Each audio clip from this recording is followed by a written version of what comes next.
And Hoyt can join when Chernoff and Hoyt want to join. All right, sounds good. Okay, we're going live in 3, 2. Welcome everybody into the 680 The Fan Tells All Part Deux, brought to you by our friends at Wild Heaven Beer. And you guys can feel free to check out the 6-packs of cans that feature 2 IPAs, 2 Pilsner-style beers, and 2 mango hard seltzers with a QR code for you to vote on your favorite. You can purchase Fanfare by Wild Heaven Beer in stores now. Home Team Brandon League joins us, Chris Demino, Carlos Medino, Nick Cellini, and for the first time, welcoming to the team, John Michaels joins us on our Tells All. John, welcome. Good to be here with you guys. I'm glad to see Nick really got things going and, dressed up for the occasion and actually got up for the occasion. Listen, I just got out of the shower. I'm relaxing a little bit. I get into my my relaxation mode this time of the night. Matt Chernoff and Brian Hoyt will join us shortly. So let's get to some questions right off the bat. Hold on. Okay. You can't even sit. You can't even kind of sit up. I just did. I'm all right. I just did. Hello, glad to see you have sleeves on as well. Did you get some curls done today? I just ran today. I did some cardio today. I don't want to talk about it. Some cardio and abs. What you were doing to start the show is the equivalent of sitting on your helmet on the sideline. Not acceptable. Oh, I know. I apologize. I'm not a team player. So let's go to our first question. Since, John, you are the newbie to the team, we want to know, actually the people want to know, were there any hate coming from where you were towards the 680 people, or was it all just love over there? You mean like, did people over there not like the people at 680, or yes. were they mad? And if so, who did they not like? No, honestly, no. Most of us have all worked together before. Bell worked with Nick and Chris and Matt and Home Team and Medina and myself. The rest of them either didn't know the guys at 680 or would just see them in passing. Hello, Hoyt. Hi, Brian. It's good to see you. Good to see you. I got to connect this bitch. Hold on. Sorry. Why is he wearing his backpack? Shut up. All right. I'll get to that in a second. Did you just get off the bus? This isn't Matt ask questions. This is 680 ask questions. Well, when you came in, John Michaels was in the middle of answering one, so we'll allow him to get back to that. My bad. Go ahead, John. The floor is yours. No, so honestly, Mike and I, and I could throw Carl in there as well, because Carl and Mike kind of come as a package deal. We all have hung out or have all worked together. I worked with all of these guys, other than Brian Hoyt, for years back in the old 790 days. And I could say for the other guys that weren't around at 790, I don't know that they ever really took the time. John Fricke does his own thing. Hugh Douglas, a great guy, but I don't think they ever really got to know the 680 people other than just, hey, how you doing? Seeing each other maybe in the locker room or whatnot. But there was never really any hate from that side over here. And I've told people all the time, this business is such a close-knit community. You hate on somebody, you're going to end up working with them somewhere down the line. So the best thing to do is sit back and enjoy that we all get to work in a great business and don't have to really worry about getting up and actually going to work. Like, none of us are laying brick. None of us are putting tile down. None of us are doing showers. We get to talk about sports for a living, and that's it. So, outside of that, are there people over there that I hated? There was only one, and I'll leave his name out of the equation because he ain't in this city anymore. He's in Houston. No, he's not. No. He's not. Oh, he's not? No, he's in Charlotte. Yeah, we'll just say it. I mean, it's a tell-all. It would have been better if you just said Mike Bell sucked. It would have been better. No. I love Mike. Mike's my guy. We've drank way too many times together and whatnot. And I've been to his house and everything. Why are you winking? No, I'm not winking. I'm winking. I'm just sleepy. Some of us get up at 4:30. No, we all know the one guy over there I didn't like. And, he's not there anymore. He got whacked and he moved to Charlotte. And we kind of leave it at that. His name doesn't deserve to be mentioned. So we'll leave it at that. Wow. Lisa, I can't get the headphones to work. Well, can I follow up on that? Because go ahead, Los. This was something that was told to me a long time ago. The ones that were charging. And it's absolutely true. It is not us versus us. A lot of times it's us versus management. And so, the guy who's working down the dial who has a show, he's never going to cause me to miss out on an opportunity. My own management does that, or their management does that. And so we kind of look at it as we're this brotherhood of a bunch of guys that are very fortunate to work in this business. But at no point am I ever going to say, hey, that guy who, hosts 7 to 10 down the street, he's somehow screwing me. That didn't work that way. Here's the way I'll kind of follow up on that. When I was let go over there 19 months ago, the people who reached out to me first, it's the guys that are in this chat. And I'm not saying that because we're here. Home team, not 30 minutes after the news broke, hit me up. Cellini, Demino, Chernoff, Carlos, Hoyt. I had honestly never really met Hoyt other than in passing, yet he was one of the first people to reach out and say, man, if there's anything we can do to get you over here to help you out, just call. That there's not a lot of businesses like that. Like when AT&T fires somebody from T-Mobile isn't rushing to call them and say, hey, we're sorry you lost your job. But that's why I can say everybody's been really genuine with the whole scenario that played out. And, I can't tell you how many times I talked to Los, and Los was like, be patient. It takes time. When your time comes, you'll know that the time is here. He said, just keep being patient. And, that's why I always say, we're all a band of misfit brothers. Cellini is me when I'm 10 years older, which is scary for me and maybe for him as well. Yep. You're looking at your future, partner. You're on roids now. John, you're the only one who's worked at all 3 stations now. All 4. You could throw the Sports X in there. I'm the only person in Atlanta that's been on every single station in Atlanta. I don't know if that's more that so I'm 680 is not going to last another year is what you're telling us. When John comes, everything ends. That's pretty much it. It's like Matt with NFL or with NFL Network and NBC. Correct. Or CSS. I kill your network. Hey, Hoyt, let me ask you something. Hoyt, you have a Donkey Kong tournament coming up with that headset? What are you doing tonight? What do you mean? I'm the only one professional enough to put in his headset. You're just sitting there. You also have a dip in. I mean, you're very professional. By the way, really cute background you got there, Demino. You got some guy's underwear hanging up behind you and 2 boxing gloves. Way to go. You really set that one up. Oh, jeez. Pardon me, Chip Gaines, with your barn doors behind you. You want to see my shiplap? Okay, figure out what's in the book bag. Like, did you have you got a bomb in there? Like, what the hell's in the book bag? It's I keep a recorder, I keep my laptop, and then I gotta hide these from the wife. I got all these everywhere. Wait, repeat after me. There's a bomb at Centennial Park. It's gonna go off in 30 minutes. There's a bomb at Centennial Olympic Park. Well, this leads into a perfect email question we got. Hoyt, did you really live in your car for 6 months in your driveway? No, see that story has taken a turn, and it's probably Los's fault too. Los, what do you say? I was in a Kia Sorento? No, I say you were in a Zuzu Rodeo. That's what it was. See, that's false. I was in a Chevy Blazer, and I also was in my buddy Mark's driveway. My parents kicked me out of the house my second senior year because I would not get a job.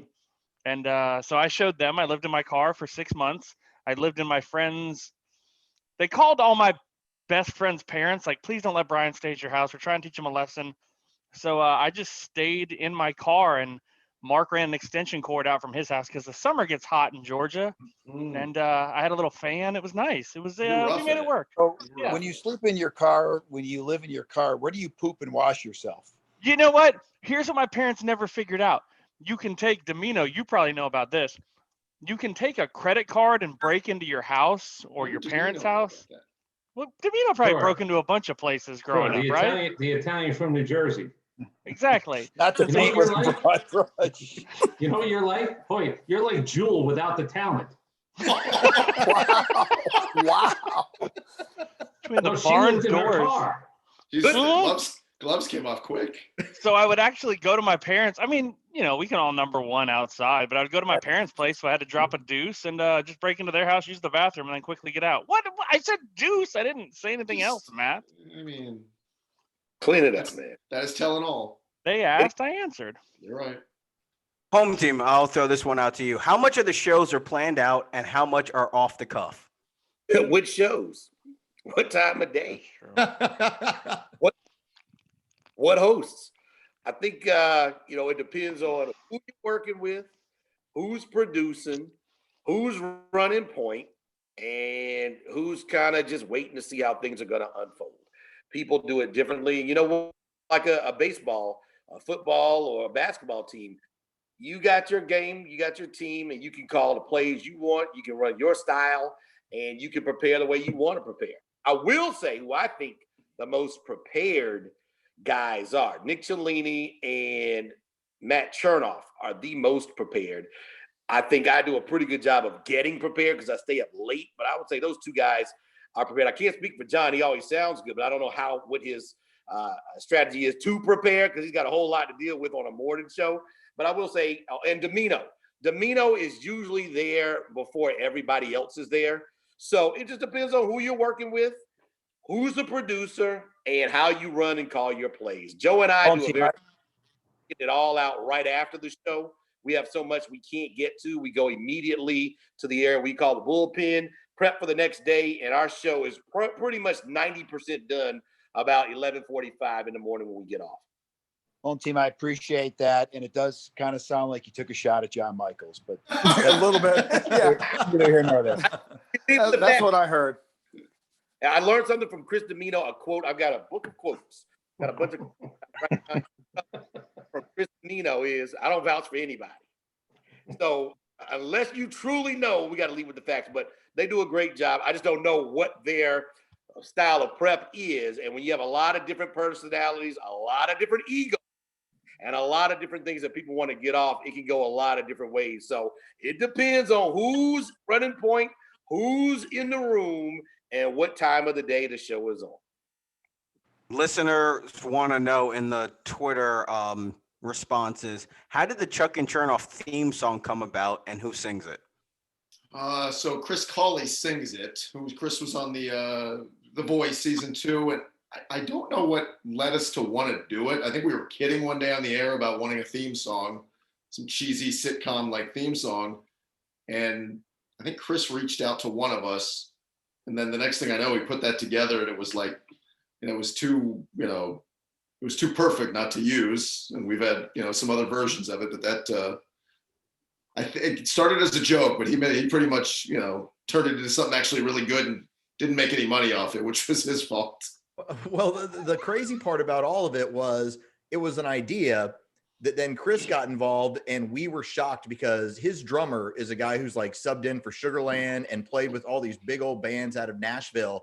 And so when he was like, yeah, I got so-and-so in on this, and we're like, wait a minute, like we didn't expect you to take it to this level. And he did. And so when we got what he got, when he sent it over to us, we were just shocked at how good it was. We're like, we can't do anything but play this. Yeah. And don't forget about AK Shea doing the remix. Oh my God, AK Shea's is awesome too. With his boy Ryba on the beat. Remind me too. Somebody sent me one the other day that we have to play, and I keep putting it off. But some new version that we have to try. Although this guy said, if you want to talk about playing it, we can talk about a deal we can make. I'm like, there's no deals we're gonna make here. He wants residuals and he wants to make money off it. I ain't got you. This is 680 The Fan. It's not Apple Records. Thank you. There are no deals here. Christopher, I can sing a little bit of the version. I'll record you anytime you want. Christopher Rude did one. We had an AC/DC version of one. We had a scat band do one, and then AK Shea's version as well. Joe and I will do a duo. We'll do a duo. I love it. I'm here for all that. Maybe Steve West too. Nick, I'm going to see if I can get Brian Wilson to do it. Has anybody, by the way, The pitcher or the singer? Has anybody ever seen Christopher Root and the Tiger King in the same room? Because just an observation. Jeez. Email question comes in. What was the worst day after show? 28-3 is excluded, so your worst day after show. That does not count the Super Bowl. Okay. Everything pales in comparison. It's like Nothing compares. no. All I'll say is this: you got to go with 28-3 because we've been doing this, all of us, a long time, and I can't believe we were doing mornings at the time, and I can't believe at like 5:30 the phone lines were full. I mean, people were waiting it was like the DMV. People were waiting to get on and just go crazy. It was unlike anything I'd ever experienced. I didn't want to work that day. I had no interest. That felt like a death. Like I had there was nothing you could say. It wasn't even anger. It was just sadness. Like there was nothing to say. I've told these two stories before. I was in Houston, and believe me, I admit it. There was a part of me that said I've been invited back to the team hotel, and if they win, this is going to be. And I told anybody you want to listen. I'm coming on the air drunk tomorrow. I don't care. I'm going right from the hotel to where I was doing the show. And as soon as they lost, I went right back to where I was staying. It was like, oh, no, you're still invited. Still invited. What the hell do I want to go over there for? Well, I can tell you. But the biggest kick in the dick was when the next day flying out on Monday, I've said before, flight to Atlanta, and all of a sudden I start to see the gate next to me, not a very big airport in Houston, the flight to Boston. And here come all these people with their world champion souvenirs, their hats and everything else. It was unbelievable. Like, it couldn't get any worse until it got worse. Yeah. Where I'm sitting in a gate for about 40 minutes looking at all these people. And I mean, I could take a rock and hit them all. And they were all sitting there just you should have stuff that they bought. So, John, you add a different perspective because you lived it. Yeah, I was on the field for the game, doing sidelines with the radio network. And, you know, didn't your wife text you? Yeah, I was about to get to that. My wife was the same. My wife, and this is my own fault, I way out punted my coverage. You guys all know that. She's a Saints fan, grew up, raised in New Orleans, diehard, whole family full of Saints fans. I hate them 2 times a year, and I'll tell them, don't talk to me. End of the third quarter, because we had been told as part of the network, we would get Super Bowl rings if they win a championship. My wife texts me at the end of the third quarter, and it brings tears to my eyes when I think about it. She goes, "You're about to come home with a Super Bowl ring." No, we wouldn't have got, it's not like it was a gumball machine. They're going to give us a damn ring right then. We would have got it next year in the ceremony. And I text her back. I go, "It's Tom Brady. We got 1 quarter to go." She goes, no, it's over. You guys won a Super Bowl. And the game comes to an end. And you talk about the worst show after. I dropped to my knees. The only time I've ever talked to Rodney Ho, because I know what he's done to other people and kind of railroaded them and everything else. He called me the next day when we got back from Houston. Goes, "What was your reaction?" And Demino's going to laugh at me when I said, I had tears pouring down my face at the end of the game. I'm sitting there on my knees on the sidelines crying like a baby because we just lost the Super Bowl. Don't give me that look, Demino. I can see you. I can see you judging me. I had to go upstairs with Mike Conti and do the post-game show. And let's just say that will never go on my reel because, and Conti, I know he works at the other station. He's a great guy. You want to talk about Uber prepared. He's that Uber prepared guy. He's trying to be professional. And I'm literally going, oh, I can't believe we just lost this damn game. I did go back to the team hotel, Chris, because I stayed there. Unbeknownst to me, the team has to book a victory party regardless. So I go back to the team hotel. We get off on floor 4. Tron and Matt Moore and all the guys from the Falcons are like, "John, the party's going on."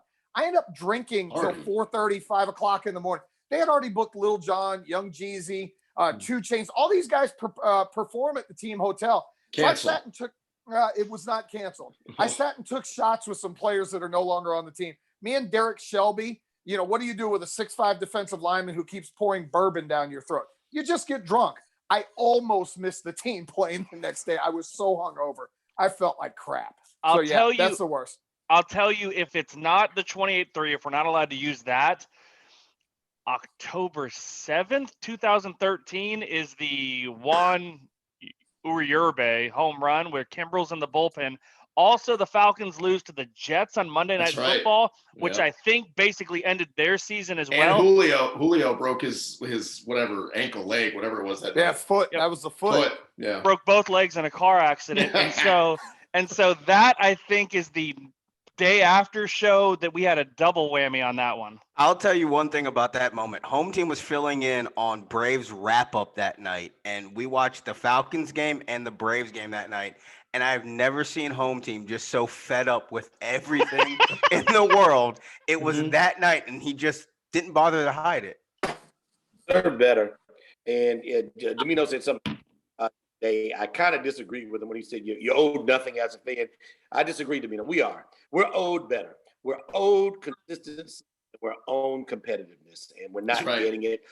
I would say that day, the one thing I remember after we did the day after, I was producing the Rude Awakening at the time, and I'll never forget, we're there, we get up, we come in to work 4:45 in the morning, nobody's on the road, but I'll never forget when I got off. Typically when you get off on the morning drive show, there's traffic of people coming into work, and I'll never forget, there was nobody on the expressway. It was like a mass depression where clearly everybody had called in, and I'll never forget that You know, it was January, it was February, and it was cold, but nobody was on the road. And I don't know if anything will ever top that.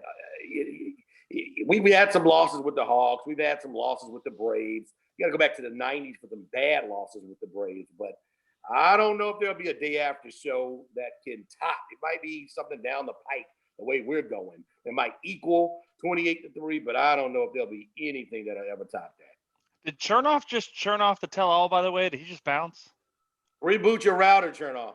Without telling anybody? Early. Yeah, exactly. It's called pulling a churn off. He must have saw Frank Wren or somebody, decided to go and talk with him. Big League Dust. Who was the girl on CBS Sports Radio that thought he was the Amy producer? Lawrence, Amy Lawrence. He did this for Amy Lawrence of all people.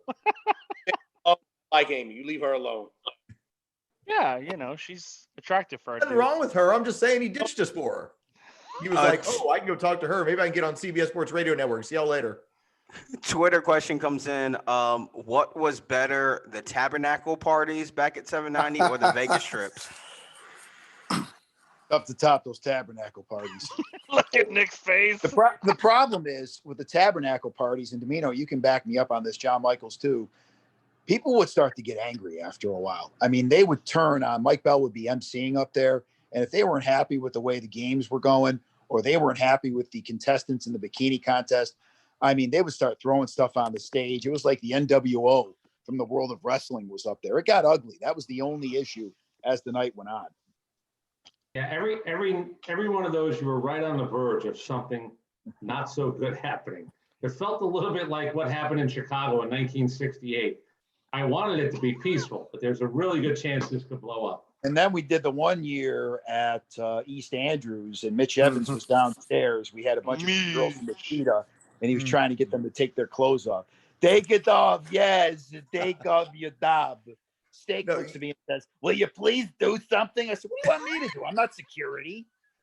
Y'all would remember this. So it's the NFC title game, 2004 season, Philadelphia and Atlanta. And if y'all remember that one at the Tabernacle, the heat went off. There was no heat in the building. Oh, yeah. So everybody started pounding like all the liquor they could to stay warm. And that crowd got rowdy at about like 2:30 in the afternoon because of that. They had some bikini contest short. I think Ryan and Doug, the Stews, they got some ladies because we would have timeout, halftime entertainment. And at the city who were providing the entertainment dressed in bikinis because there were ordinances and laws to follow. But it's going to be hard because I remember people lining up. That was the NFC Championship game. It's the middle of January. It's cold outside. There's ice out there on the side of the sidewalk outside the Tabernacle, and people are lined up waiting to get in. We had to do a head count. We had to make sure the fire marshal didn't come and shut stuff down, and folks got, and they got whatever they were paying to get in. They got their money's worth, bro. All I will tell you is there were certain areas that you may have been more privy to if you worked for the station, and you would see things going on. And I was barely in the industry. I think I'd only been at 790 maybe 6 months, 8 months at that time. And I'm looking around going, is this how the business really works? Because I want to stay in this business. Like, those girls are on these guys, and these guys, I'm a chubby, bald guy, and I'm getting play because I had on the T-shirt. It was like being in the NWO. You wore the T-shirt, and all of a sudden, everybody wanted to be around you. And I was like, well, I can be these guys' guy. I will say, though, I never saw anything like March Mayhem at the Cheetah. The fact that we would get up there and you guys, and again, I was still interning and doing night shows and stuff at that point, but you guys would get up and do shows from the stage and, doing a sports radio show is work more than a lot of fans like to think. Trying to concentrate when you're, 7 or 10 drinks in and you've got, 35 girls standing in front of you naked, trying to get your attention. I give full credit to you guys for being professionals. And I use air quotes when I say professionals. Yeah, safe to say those things will never happen again. Oh, no. And y'all remember the setup. So they had a setup on the stage, and during timeouts, girls would come right in front of where we were set up. They would have the buckets in front. And depending on who got the most amount of money, that would be the winner. So it'd be like, a 1 versus 16 matchup and everything else. So we're trying to do the show. it would always bleed out of the break. And you're just sitting there with these two beautiful women dancing naked in front of you. And you're like, it's 2:30. The Falcons are playing, your Falcons made a move. It's like, we're just trying to focus. We'll move on to our next question. Hoyt, this one is directed at you. What is the best drop that you have in your collection?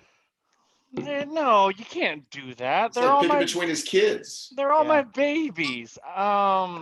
Damn. There is one right now that I have not been able to play because we're in a politically correct world and everything else. It's Chuck saying, "There's a black person on TV," and I want to play it because it's the way he says it. Like, we all know that he turns off the TV all the time, but I want to do it as, "Hey, Matt, who turned on the TV? There's a black person on TV." I don't even know how you got to tell the background of it because, okay. What's the background? Chuck was talking about growing up and having stuff happen in the 70s and saying this was like groundbreaking to see this. And he was like, yeah, like my family would say this, but because you don't have any of the background, it just sounds awful. So that's the one I really want to get in at some point soon, but I think we got to get, I don't know, I got to get a good year in or something before I can let that one play. Maybe that's for 2021. Yeah, thank you. But they're all my babies. Like, how can I pick? I've got one with Matt saying, "I'm Chinese, I will kill you." Like, that's one of my favorites. I like hold on. Everybody name your favorite child because you do have one. Let's put this whole thing to bed. It's the most ridiculous thing in the world. Matt, favorite child, go. Zoe. It's Zoe. You're welcome. Here's what I'll say. Cellini, favorite It child. rotates. No, it rotates. Cellini has kids he doesn't know about, though. That doesn't count. That's true. Demino thinks there's one, maybe two. And he thinks within 5 years, someone's going to come knocking on my door. Dad? Demino, yours is Brooklyn. Los, yours is, I think it's Maddie. John, I only know Kane. You got another one? I have three. Oh, never mind. Yeah, but no, you were right. I'm just going to leave it at that and hope that nobody sees this. And I'm Murphy now. I did. Dogs, fur babies, apparently, according to wives. I did that for Demino. He doesn't think. I got to get something off my chest here. Can I go back to the cheater real quick? My favorite cheater story of all time. We're talking about story kids or actual mind. Yeah, is when Mitch Evans answered Jeff Wolverton, one of our other producers' phone, and his girlfriend was calling him, and she had no idea that Jeff was at the Cheetah. Oh, now, no. why you would answer someone else's phone, another dude's phone, ever is beyond me. And then say, Jeff Wolverton's phone. Yes, we're at the Cheetah. Oh, you didn't know? And then Mitch Evans was asked, why on earth would you say that? Well, I don't know. Maybe we're at the war. It was during one of the Gulf Wars. Oh, God. What does that have to do with anything? And that's an absolutely true story. And oh, my goodness. I feel bad. A lot of people. I used to work with a guy, and I love him. He would walk in when the show music started to play. So you got guys, waiting around, and you're waiting for the show to start. As the show music starts, the guy comes in, and then we're doing a show. What's like AC/DC music? I love it. Yeah, I will tell you. One of my old partners, he might be an attorney in town, so I don't want to put his name out there. We all know him very well. Great dude. Him and I had weekend shows at 790, and that was kind of the Matt Edgar proving ground. I'm going to put you guys on weekends. And one weekend we had a remote at Brandsmart right there on 285. And I had been out at Club 112 till, I don't know, 5 o'clock in the morning. And we had like a 9 a.m. show. So 5 a.m., Lord knows how I made it. So at like 8:58, I realized I'm not going to make it on time. And I was not only one of the hosts, I was the update guy because that, they got the 2-for-1 at the time. I get the call from my co-host. Yeah, that hasn't changed, John.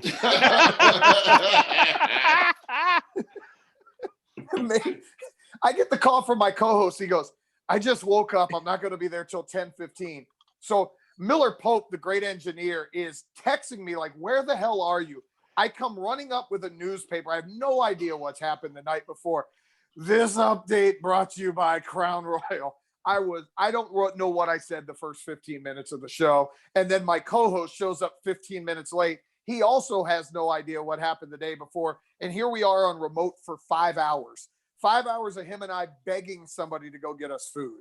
So that was the culture we had over there. You learned from the best. Yeah, you did. Jeffrey wants to know where's your dad come from? Lowe's? Ooh, all right. So Don't say the player. no, I won't. So we have a really good dude we work with, Chris Mooneyham. When you listen to any of our Friday high school football coverage, you got to understand this about Mooney. Mooney is like, in a typical year, he's at the high schools. He knows all the coaches. He starts to get to learn the players. He meets their families. He does these interviews. And so naturally, when we get to signing day, he's one of the guys that's on stage. At this time, it was the College Football Hall of Fame. And he's up there with a microphone to ask questions because he's already put the work in. Well, there was one young man who was signing with a program, and he was making his announcement over again. And you're talking about a huge auditorium, 100 players there, bunch of families, bunch of media. And they bring him on stage and he announces his university. And Mooney just goes, because he'd always seen him with this one gentleman, and he assumed that was his dad. It was And his he just uncle. goes, "Where's your dad at?" Well, what he didn't know was that his dad had previously been shot and killed in an incident. So he's asking because he thought the uncle was his dad. So when you hear "Where's your dad at?" and the whole crowd, who everyone knew, just went dead quiet, and the only person who chuckles was Mooney, and then he realized, and he basically spent the next hour apologizing to him and his family. Oh. It's a horrible story. So that's where's your Why are you dad at? laughing, Hoyt? It's because Matt, uncomfortable radio is good Oh, it's the radio. best. As long as I'm Okay, not there you go. involved, it's the best. There you go. Yeah, as long as it's somebody else, I revel in it. It was uncomfortable. Mike wants to know who killed the audio fun bag. Second time. Really, like, hasn't this been covered? Which time? I mean, yeah. That is a good point. Which time? Which time? I guess Because I could argue we killed it the second time. Oh, don't do that. No, we didn't. You know that. It was I want to blame Demino. I wish I could have been mad at Demino. You know, we all know who it was. There were a couple. Well, all right, I'll put it this: there were some people at the station who weren't happy with their brand being affected. Needn't say anymore. Well, that leads us to our next question, where was somebody wants to fake. know: Oh, Jesus. can somebody read that email on the tell-all? No. I still have it. Do you Do still you have it, really? Matt? Yeah. No, I Oh yeah, don't. I did. It's in my favorites folder. I I still see got it. that email. Forward it. Can you forward it to me? Bullshit. If I forward it to who do you want me to forward it to, and they'll read it. No. No, we I'm did- asking you if you read that, would you get in trouble with management? Mm-hmm. That was how the fun bag went away the second time, because we kind of read portions of it on air. Yeah. It was more our fault. We took it Yeah. personal. And We We were Our pissed fault. off in the moment. Yeah. Yeah, but no, whoa. If somebody sends you that email, it's hard not to get pissed off. It Well, is, yeah. but But you in the time and place that it was, we probably just should have taken it as he's upset now. He'll be fine in the morning. We've all written that email that you never actually send. He just happened to send it. That's all it was, I think. Has anybody ever seen Buck mad? He doesn't seem like the type that gets angry. Who saw that? No, I know we had an incident with Kofar years ago, but I didn't see that. What gets mad? He is a professional. You will never hear him lose it on the air. But Buck, I've never seen his nipples where he's ripped his shirt off and he's gone slobbering. What? Buck does get angry. He's a guy's guy. He gets angry. Wait a certain minute. times. Hoyt, Never- what were the details of the Kofar story though? So I was not there. I had just started as an intern. It happened 3 months before, and he ended up, I don't know the background. I wish I did. He ends up chasing Kofar. You remember the old studio at the Piedmont building? It was the Chasing size of him. my bedroom. Yes, chases him all the way down the hall, through the secretary's office, and Kofar just starts running around the circle thinking Buck will never get me. Buck climbs over the table, and Kofar keeps running into the sales pit. I don't know what it was over, but that's apparently what happened. Oh, and there was one other time where Buck was on a scooter. Remember when those scooters were cool? And Kofar made him slip out from under himself, and he kind of ate it, and Buck was not happy that time. But otherwise, that's like 13 years, and I think Buck's been mad twice. Yeah, he's never been angry at us just because I think we keep it a little bit more professional. Like we'll bust balls, but it never jumps the line with him. Dude, there's nothing worse that we could do that Buck didn't get in the locker room at some point. Exactly. You know what I mean? We have a lot of questions directed at Brian Hoyt. One of them goes, how rich is Lisa Hoyt? J.R. Ewing rich, David Dickey rich, or Arthur Blank rich? It's not even Lisa, though. He doesn't know J.R. Ewing, by the way. Thank you. They are a long oil company. He had money, but he didn't have Arthur Blank money. Dad's a heart surgeon. Mom's a PhD and whatever else at Indiana IPU, I think it's called. So PUI? Something like that. And Lisa does Lisa does very well for herself. So what does she make? Like, what does the family think when you come around the holidays? I do a really good job. You know what? I gave him 2 grandkids, man. And everybody should know this. You give in-laws grandkids, you can do basically anything you want and you can get away with it at that point.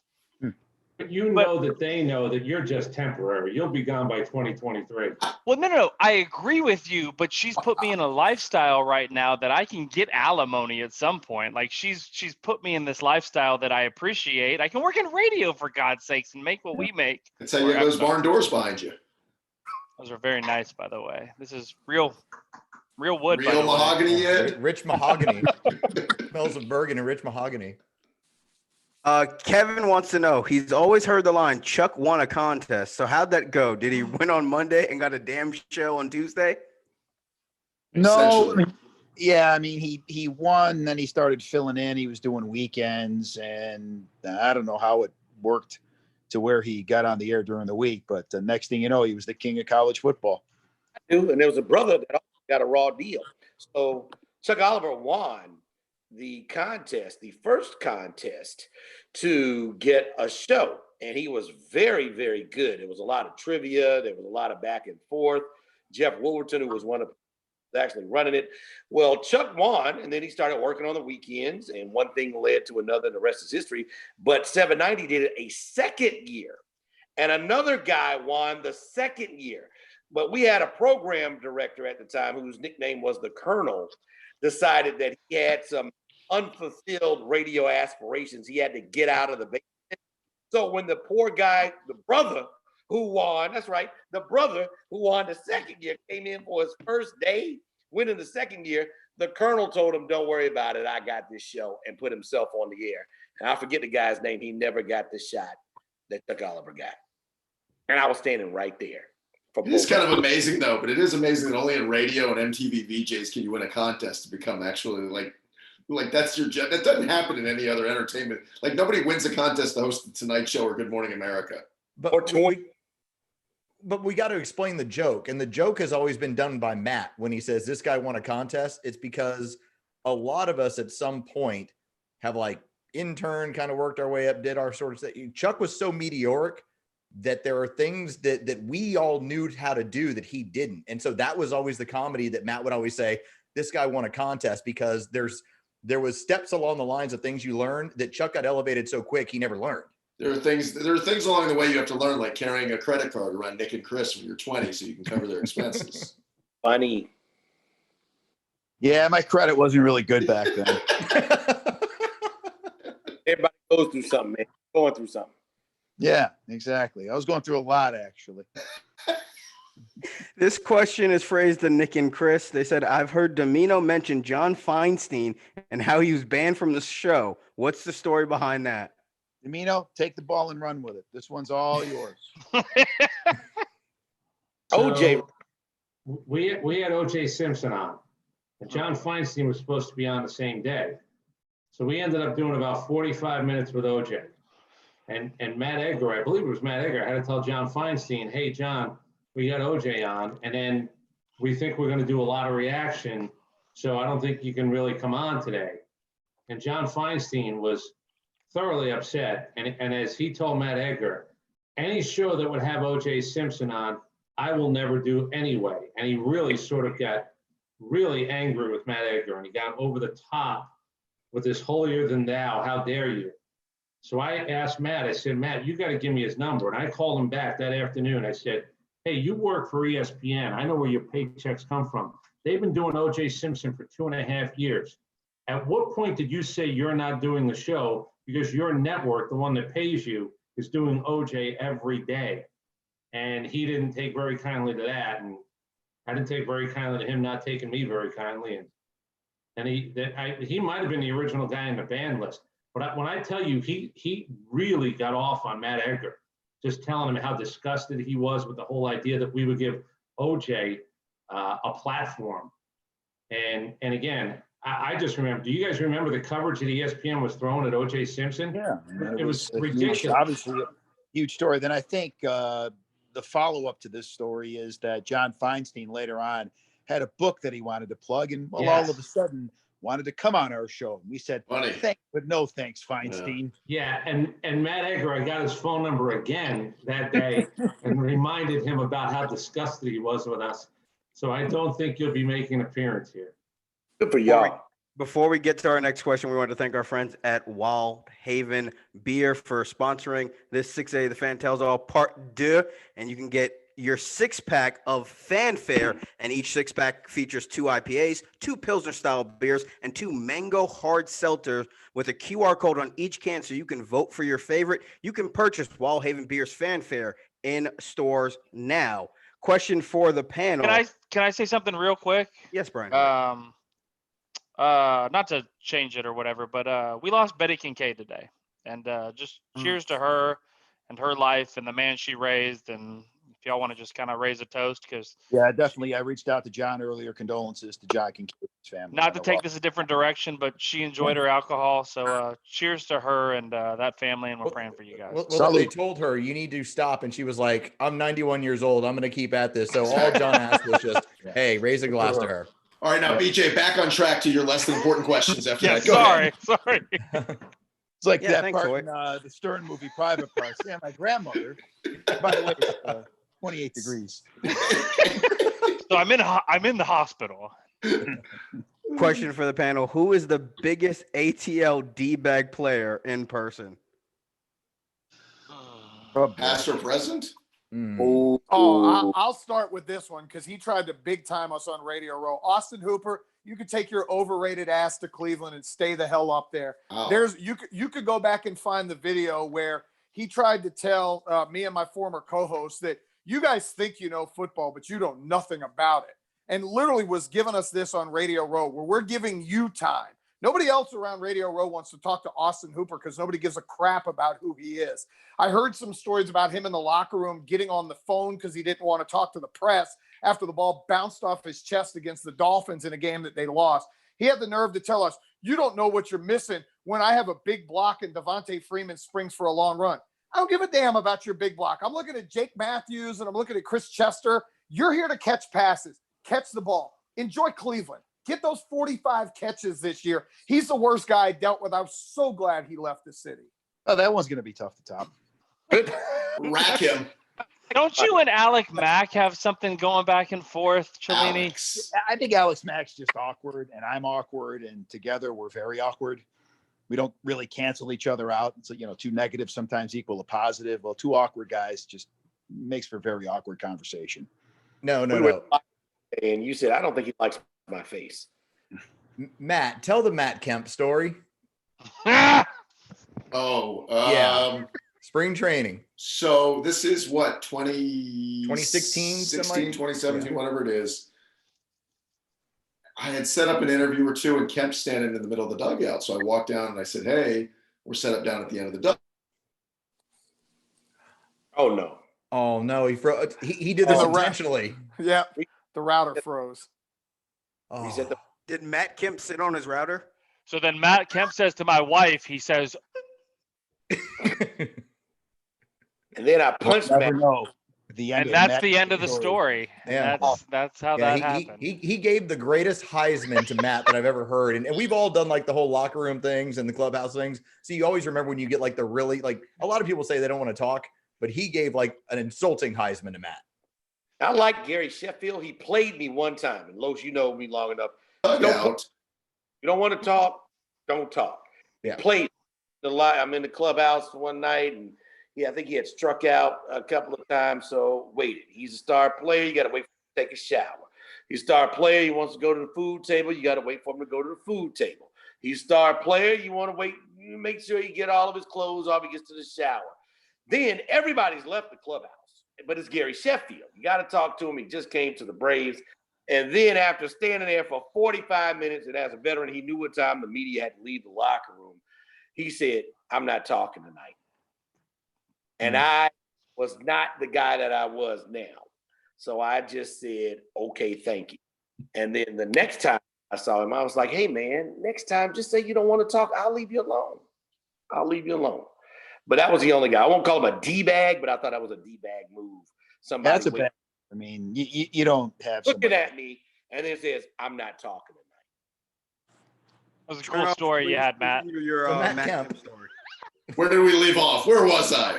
You So just anywho, started- I says to Matt Kemp, I says, Then he knocks me out. No, so it was just middle of the dugout. I said, we're set up at the end of the dugout. Would you come on over and stop by? And he looked at me, paused, looked around. I'm talking to my teammates right now. And Dansby Swanson's standing right there with the most uncomfortable look. Like if Dansby, if his eyes could say anything, he would say, what an asshole. Like that was the response from Dansby, just right. He just could have said no thanks, but he had to make a big to-do about how he was speaking to his teammates. It was I got to go with Ray Edwards. Right before he got cut, ironically, he brought a boombox. Apparently, he thought it was 1987. He brought a boombox into the locker room and was playing music with the foulest of language on a Wednesday, which is the big day in the NFL locker room. And he did it on purpose because he was trying to basically throw a wrench into everybody's plans to get sound bites. And not too long after that, matter of fact, I mean, maybe I'm wrong, but I think it was actually that week he got cut. He had some words with the coaching staff as well. Yeah, the underwear model. Kenny Lofton. I vote for Kenny Lofton. What a wonderful fellow. This is a sweetheart of a guy. Demino, were you in the locker room? So we're in Denver for the All-Star game, and I'll never forget this. Kenny, it's star after star, and at some point, a couple of writers went up to Kenny to see if he could do something. He goes, I want to wait till everybody comes around. And nobody came around because while Kenny was Kenny Lofton, Mark McGuire and Barry Bonds and Sammy Sosa. So it was like this sad, some kid at his locker waiting for his friends to show up who never showed up. Yeah, I've told the story before. He just decided that he was going to button his shirt one button at a time, stand up, button a button, sit down. And there were three of us waiting, and I looked at the other two people, and I said it loud enough for him to hear. I said, this guy hasn't said anything valuable all year. I said, he's not about to drop a pearl tonight. I sort of adiosed. That was it. No more Kenny Lofton time. Yeah, he was a part of those Indians teams that I covered way back when. Bunch of gems in that clubhouse. Good guys. Speaking of that Indians, I was going to say, Nick, how do you feel about Tony Siragusa? I don't know. Again, that was a bad time in my life. By the way, how many times do you get to say that was a bad time in my life in one night? Well, I mean, that's pretty much the story of my life, is it not? speaking The of story of my Indian life team, is one bad moment after another. somebody asked Demino, any interest in interviewing Albert Bell? Oh, absolutely. No, he's not dead yet. You can't interview him. Oh my. Oh my goodness. Oh my. There's just no reason for that. Boy, Round and round between Hoyt and Demino. It's become quite contentious. Bad blood. Yeah, absolutely. Albert Bell, no doubt about it. Albert Bell was a bad man in every way. Yeah, he's still eating solid food, so Demino has no interest yet. Oh, and now Los is piling. Demino, you gonna let him get away with this? It's not wrong. I'm Hey, sorry, it was too easy. Hey, anybody want to drop a diaper joke? Now, how many times do you have to call their handler to get in touch with them? Just keeps going, Demino. You're not doing I was anything about it. It takes a while to call back on the rotary phone. Wow, now the new guy's attacking you. I mean, The guy whose boxes aren't unpacked yet. Now he's piling on. Eric Look wants to out. know, does Nick really owe Chris 20K? it's not 20K. It's about 17K. No, it's 24. It's 24. Got 20 at least. It's 24,000. Listen, I'll buy you a couple of beers. We'll call Yeah, it. I know. The great answer. How about that one time turn off when we were in Vegas? Me, you, and Brandon Adams. We made BA pay for every cab. We had this spiel. John, you'll like this. Every time we're sitting around him, we would fall out of the cab like the thing was on fire. And BA, who was at that point, I think, interning, like had no money, had to pay. I bet he paid for 10 cab rides over a 3-day span. And then you brought him to the Hooters Casino. He looked at you. It was like a Saturday afternoon. He was getting cleaned out at the blackjack table. He turned to Matt and went, "You know what? I'm really glad you brought me here. Thank you."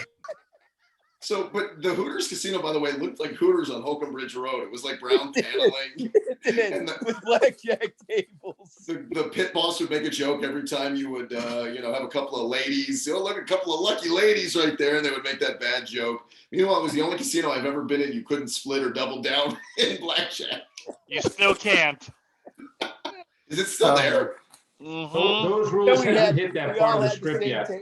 Remember we played at the Palms? We all had the same table. This was another trip. There was a bunch of us out there. Oh, We no. all had the table, and we were all winning except for Brandon. It was amazing. I've He never seen was getting killed. He kept Cleaned going, out. I'm wondering, can you deal me a couple of more twos? And the Russian kid found it. Shut up! Snapped at him. Chernoff, was it Brandon with us when we were in Buckhead that night that I almost put a couple of frat boys through a table? So this is a true story. We were at East East Andrews, I Andrews, think. right? And some guy, for some reason, like I'm a lover, I'm not a fighter. You can look at me. Some guy gets in my face, and I'm like just minding my business. Then my bouncer buddy John Michael steps in. He goes, his line was, "If you have a problem with him, you have a problem with me." Oh boy. And then there was like a group of there were a bunch of 25-year-olds that John was going to take on one at a time, like a lumberjack match. See, back in those days, though, like the guy in all of sports talk radio in Atlanta that you're like, all right, if I'm walking down some dark alley, it was John. Because like a lot of us would, kind of bark a little bit, but not a lot of bite. John has both during that time period where I'm like, dude, no, it's cool. I'm trying to calm John down. No, man, listen, he's going to buy me a drink. Everything's fine. Cause all I know is John's going to get going and then we're going to get kicked out. Well, what makes John dangerous is he has no regard for his own body. At all. He doesn't care. Or repercussions. Yeah. No, he just doesn't care. He doesn't care. Look, those days are 10 to 15 years in the rearview mirror. Right now, I am a negotiator. If something goes down, I am trying to use the power of conversation to find my way out of it. I'm not throwing any punches anymore. That was too funny. But that was the time I think Wolverton and BA were with us, and they're both looking at me like, this guy's really about to fight. And my buddy Carnell hasn't thrown a punch in his life. He looks like he'll throw a punch, but he's not doing anything but negotiating and buying drinks too. They're all looking at me like, what the hell's going on? And Chernoff's going, and I'm still barely, I'd only been around 3 or 4 years at the most. And Chernoff's like, this guy's really about to fight the whole bar. Oh, there was no doubt. Whatever. And by the way, I think you would have won.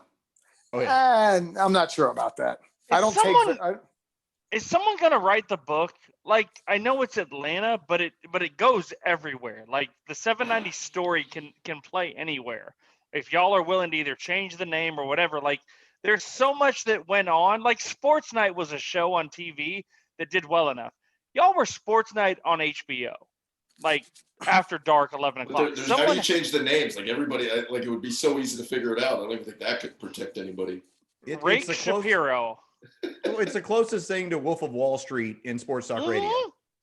And y'all lived it. And by the way, let me look at the list. Yeah, it's everybody except for me lived that lifestyle. And y'all just tell me the stories off the record, and I can't do anything with them. I'd love to write the freaking book, but y'all live the story. Demino, don't shake your head oh, I'm not going to tell these. They're awesome stories. I don't care. I want to hear the stories one day. About Nick, late. I mean, you got folks that are married, kids about to But your past is your past, man. I tell my wife that all the time. The past Your is in the past past. is. Thank you. gotta wait another like 22 years when they're grown and their kids are grown. And then let me tell you about the time Demino doing what he was doing. You know, We got to wait for. So what you're saying, Brandon? You got to wait for a few of us to die. Correct. Yes. Well, So whoever lives the longest will tell the story, basically. Well, it's like the Warren Report. I think it was, it was 50 years they were going to be able to open it. And then all of a sudden they said, well, no. The country couldn't handle it. We're going to go 75 years. Yep. It's all redacted. all I remember is, working on Mayhem. And by the with way, Nick, hey, Chris. John, real quick. The other problem is there's a lot of attorney-client privilege that you're not supposed to hear. How many non-disclosures have been signed in the last 15 years? That's who I need to talk to, Ray Giudice. That's who I need to get the info from. Nope. He knows a little bit too much about my life. About everybody's life. Yeah, I don't need any of that coming up. Yeah, All I know he's is the ship at sea that'll never come in. Yep. The one time I ever saw Chris legit mad, I think he's telling me and Nick we didn't know how to be fans because he was telling us about Jim Spanarkel at Duke. And I jumped up while we're on CSS and I slapped the floor and I go, come on, let's play some defense. And Cellini does the same thing. And Chris, I promise, was ready to punch both of us in the throat. It's the maddest I've ever seen him. I've seen him madder. Yes, you have. Like who speaks at Demino's funeral? Who does the eulogy? Is that Cellini? Like Cellini's got to know more than your wife, than Brooklyn, than any of them, right? Don Drysdale. Again, may you rest in peace. Oh, sorry, cross them off. All of them have to rest in peace. Ted Williams' hand will speak. How about Demino said on the air he actually does have the phone number of Sandy Koufax. He's afraid to even shoot him a text, but he's got his phone number. Hold on. That's how powerful Chris Demino If you is. texted him, that would be the biggest waste of a text in the history of texting. He's got it. There it is. Sandy Koufax. Just press send. Okay, there's two people that I want to get. I want to get Matt for Welcome to Matt I want to get him Ted Turner. And I've talked to Demino and tried to get that worked out. Demino, I know this doesn't sound right. I'll talk to Sandy for you. I'll get him lined up. I can sweet talk him, baby. Yeah, that's Just what give me we that all need. Just give me his number and just give me a shot. Home team, stop shaking your head. Thank you, Brandon. That's a unicorn. And yeah, it's going to take great pride in his work, his great pride in calling, massaging relationships. You can't have that one, Hoyt. I know, but the man's got no marbles to call him, so let me call him. Hey, Brian, I did actually make an inquiry about Turner for you a few months ago. You know that, right? Oh, yeah, I know. I'm trying to get Matt that as a Christmas gift. I've been working some avenues myself. He doesn't do anything, though. I know he doesn't, but it'd be a great get, man. That'd be great, yeah. Yeah.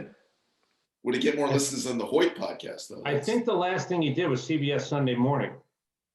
How long ago was that? I've heard he's in really bad shape. Not the best right now. Last time I remember, but he also doesn't like talking about sports. He does not look back, talk about Braves days or Hawks. So that's not what he's done. Ask him about bison in Montana. I like those warm cookies at Ted's. Yeah, the pickles. It's like asking OJ about his Heisman before you get to the fact that he killed two people. Allegedly. No,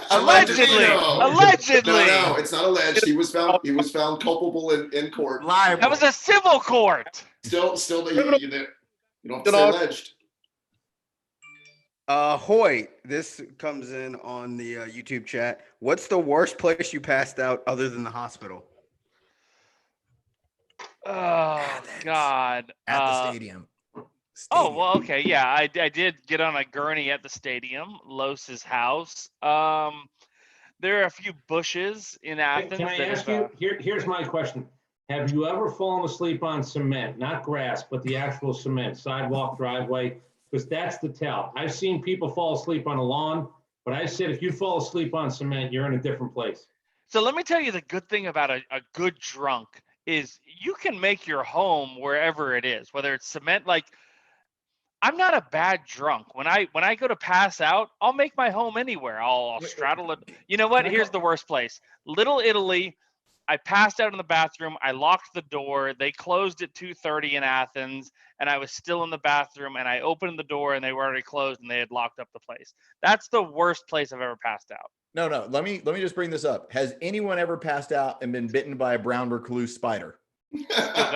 Still got the scar. Hang on. You don't have to actually show. No, you're fine. Wait, we're doing show and tell. All right. Oh, come on. There's like a bite somewhere. First of all, you need to get some sun. Oh yeah. You're one to fucking talk. Dude, can I tell you something? I look like OJ compared to that. What in the world? Just stay puffed.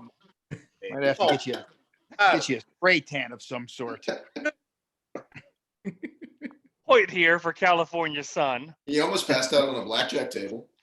I threw up on a blackjack table. That's different, and that was more gummies, alcohol, food poisoning. Wow. That's What a what we're cocktail. telling today. No. It was first off, it's tell all. Second, it was in Vegas and it's legal, right, That's Demino? true. That's Yeah, legal. by the way, I love when everybody drops the food poisoning. Thank you, Demino.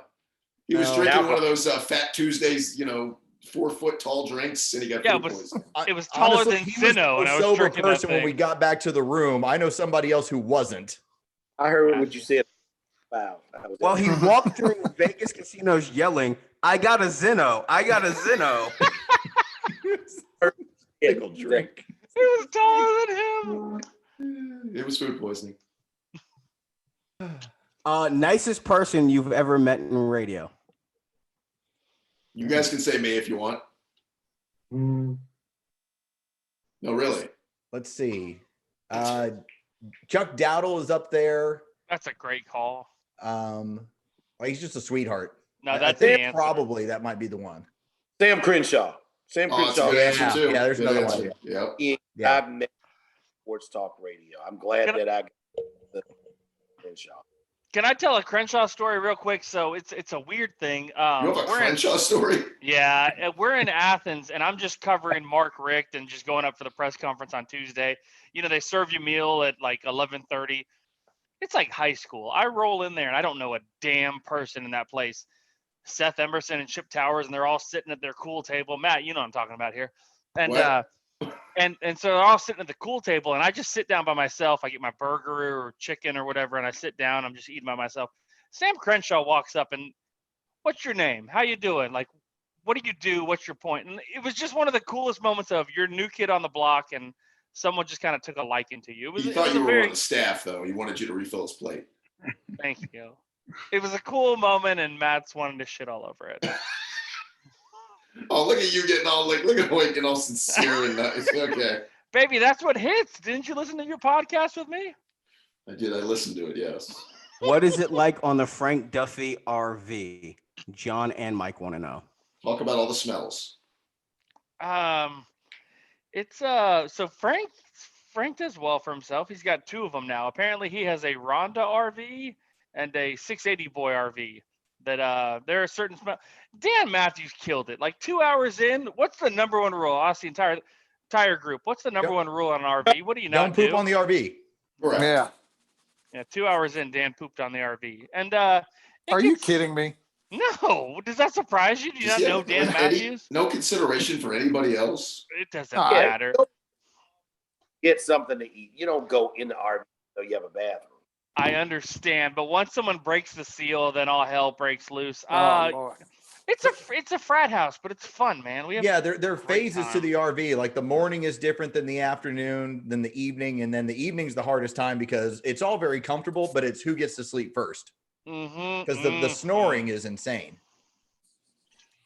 Speaking of snoring, the worst person, and I want to go around the room. Who's the worst person you've ever had to trip with or room with when we're on one of these radio sojourns? Because I'm going to tell you, Knox Bardeen, love the guy, does some digital work. We made a bit out of him at SEC Media Day. I walked in there at like 12:30 in the afternoon or maybe 3 in the afternoon after our show was over. And we started calling him Chainsaw because this dude snored so loud. I don't lie to you. I had to put on my Beats headphones at night and put music on full blast to drown out his snoring. Who's the worst person you've ever had to room with? Chuck sleeps naked.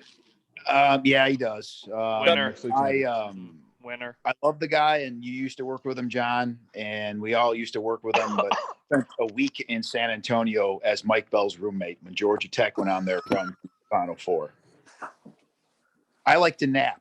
Mike Bell likes to talk. Constantly. It's a really bad combination. Nick, you want to tell the Miami story? Go ahead. Which one? When we were staying in the Pink Hotel and we went out on a Wednesday night, we had to get up and work Thursday morning. And the boy wonder producer over here says, I don't trust you guys. I'm taking the alarm clock. I'm going to set it. I'll make sure we're up. Now we have to be on the air at 10 o'clock. I think we're doing 10 to 1 at the time. We all wake up. It's about 9:35. I go, hey, how's that alarm treating you? He rolls over and just brings the alarm real close to his face like this. I go, yeah, just keep staring at it closer. That'll make the time. There was a lot of alcohol still in me, but I was referring to the Mike Bell middle of the 4 a.m. story. Oh, the smell my finger story? I didn't. Oh my God! No, I don't. For the 20th time, I don't want to smell your finger. I believe you. Oh, the line was, bro, I got the monkey off my back. Yeah. Chuck Oliver. Matt, I'm gonna send you a text real quick. Hang on. Okay. I don't know if Chuck Oliver still does it. I don't go on the road with him anymore, but he used naked.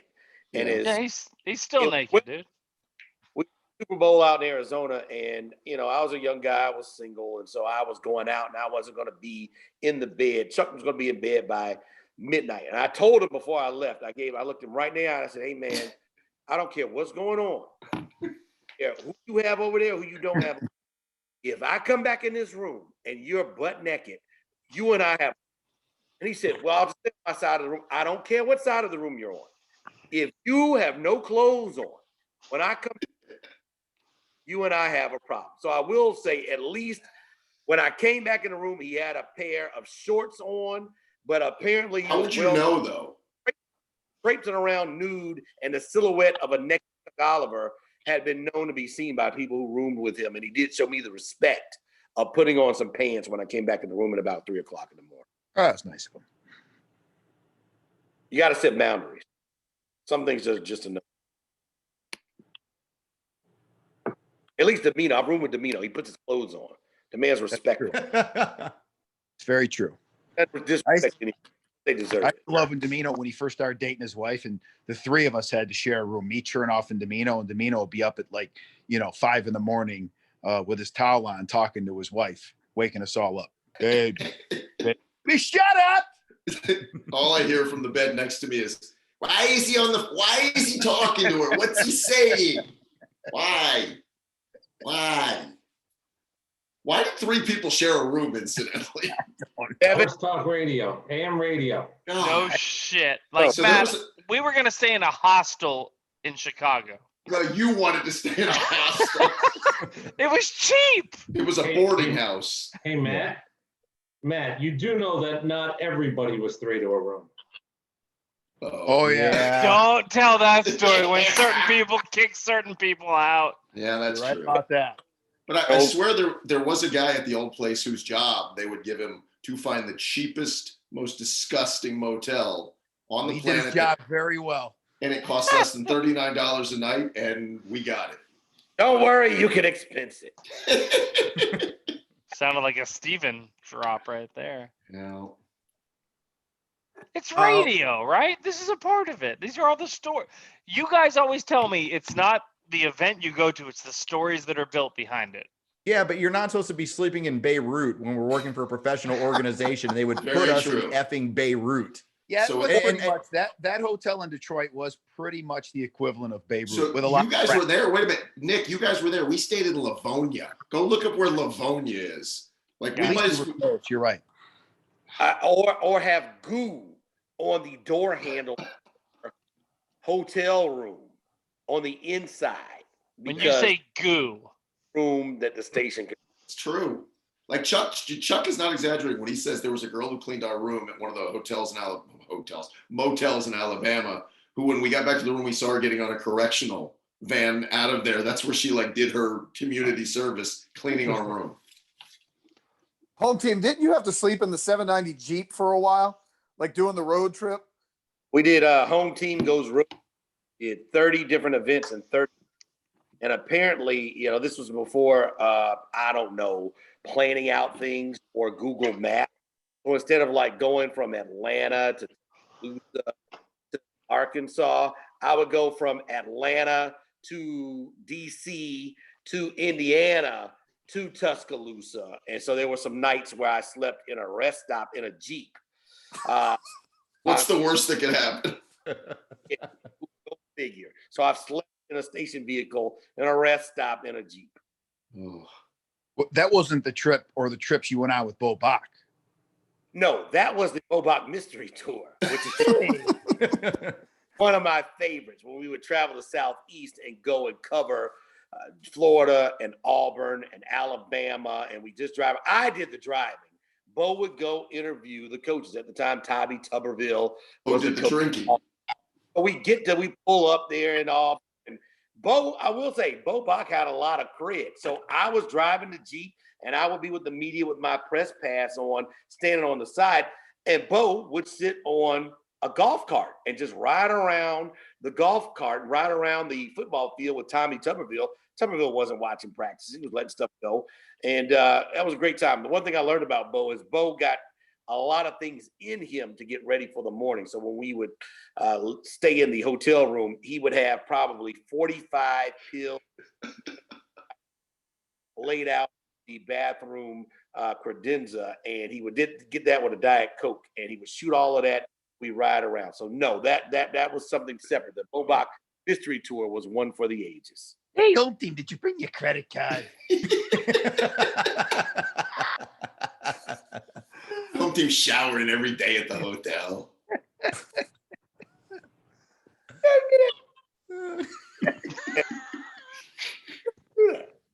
Well, we'll get ready to wrap this up, and we thank all of you guys for joining us on YouTube. Wrap it. We're good to go. John's got to be in the air in 15 minutes. Oh, hell with that. We got 45 minutes at least. Hey, home team, I forgot my wallet again. Hold up, Matt. As we learned earlier on, his home team took a shot at me. It's not like I'm preparing anyway. I'm just going to roll in and do the show. He's going to wing it. You'll let Finn get ready. It'll be fine. Yeah. Dream interview. A lot of people want to know in the chat, what's your dream interview? We already said for Demino with Sandy Koufax, right? I mean, that's easy. I don't have one. I don't like talking to people. You've had your dreams beaten out of you. It's Bo Diaz. It's all over, like my hopes. My You've life. already had Mariah Carey on. What else do you need? What was the Never got question? that picture. What was the question I missed? Dream interview. Home team's dial-up cutout. Oh my God. Well, he's been breaking up half the thing. Home team, now you're frozen with a face like this. I have 20 devices on my router. Sorry, we don't have the rich Wi-Fi like Hoyt. It must be nice. That's what maybe I need to get a doctor or. Look, first time married for love, second time married for money. I think your in-laws are planning to harvest your organs. I think it's some sort of an experiment they Who got the going. hell would want his organs? I don't. I'd At this pass. point, I don't care. I've been made. I'm a made man. Well, somebody did ask, how many radio wives don't like Hoyt? Mine does actually. All Yeah, I mean, right.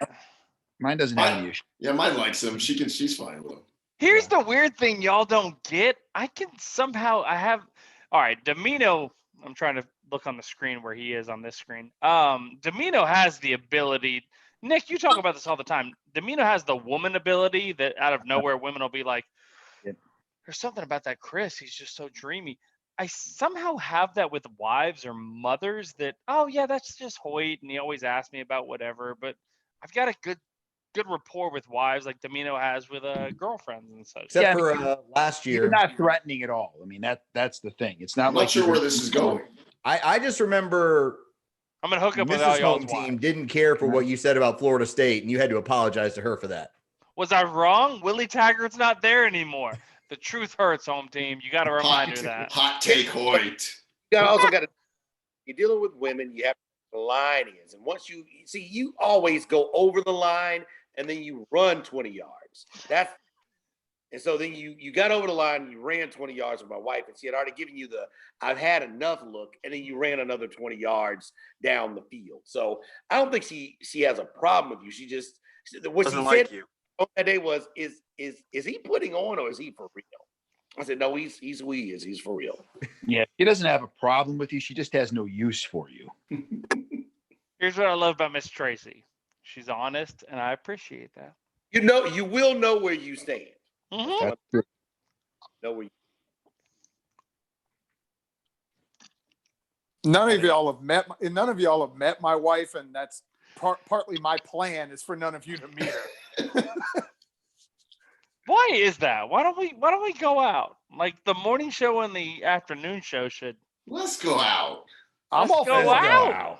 Well, hold up, Matt. So here's the reason we won't go out, because by 7:30 you'll be done. You'll already That's be back true. home. That's and we won't true. even be started yet. That's true. Actually, it's 6:20. He'll take the last part of the evening. And I'll be gone. Yeah. Such a dick comment. Yeah, we're not kidding when we always joke around with Matt. He has like an oven mitt for his beer because he just buys one and it gets so hot he has to put it away at some point. They're not wrong. I miss Matt- the old Matt, and I don't even know the old Matt. You and don't I miss want the old Matt. No. I miss half of his stuff. I miss No. all of it. He'd like to keep half of his stuff. Thank Actually, you, keep all Chris. of it. You don't need the old Matt. Why do you think boring Matt's here? I know, but like I miss the old Cellini, the one that I didn't know. I miss the old Demino, the one that I didn't know. Home team, I'm guessing there was an old you before Miss Tracy. Like No, home team's always been the same. Yeah. Yeah. Hey, Hoyt, you do understand that we're all sitting in homes that have actual walls and windows. We have access to them. I've got internet. I don't need to be the old me, and neither do they. Yeah, No. this is how you end up in an Azuzu rodeo for 2 months. I was living outside your friend's house. Very true. I lived in a $500 apartment off North Druid Hills with two other people, and there was only 2 bedrooms. So I literally was a Dave Chappelle skit. I had the guy on the couch, and the worst part was he would invite women over, and they'd be like, "Where's your room?"